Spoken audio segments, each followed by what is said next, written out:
આમોદના સરભણ અને ટેલોડ ગામ પંચાયતની ચૂંટણી તેમજ બોડફા મછાસરાની સામાન્ય પંચાયતની ચૂંટણી અને ઇટોલા ગામે પેટા ચૂંટણીના પરિણામો જાહેર થયા હતા.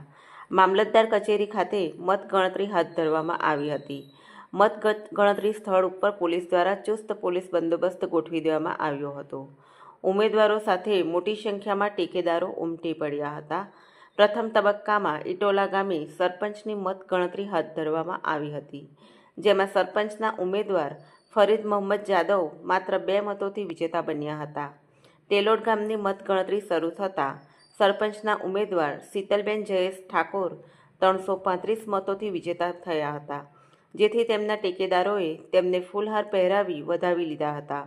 જ્યારે બોડકા ગામના સરપંચના ઉમેદવાર જ્યોત્સનાબેન રાઠોડ 76 મતોથી વિજેતા બન્યા હતા અને મછાસરા ગામના સરપંચના ઉમેદવાર જોહરબેન ઇબ્રાહીમ હસન પટેલ 536 મતથી વિજેતા બન્યા હતા અને તેમાં સમર્થકોએ ફટાકડા ફોડી આતશબાજી કરી હતી. સરભણ ગામના સરપંચના ઉમેદવાર શ્વેતાબેન પટેલને 1127 મતોથી વિજેતા બન્યા હતા. તેમના ટેકેદારોએ ફૂલહાર પહેરાવી સન્માન કર્યું હતું. અલમાસ બાદશાહ TPN ચેનલ આમોદ.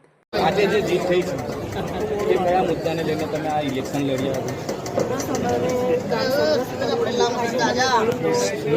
મારા નાગરિકો છે ગામના, તે બધાએ સરસ ટ્રેવલ કરી હતી. 1 વર્ષ વિજય થયો છે. તો ગામ વડીલો, ભાઈ બહેનો, નવયુવાન વર્ગને બધાના હું આભાર વ્યક્ત કરું છું. સાથે સાથે મારા સરપંચ પદના સભ્યો એમને હું અભિનંદન પાઠવું છું.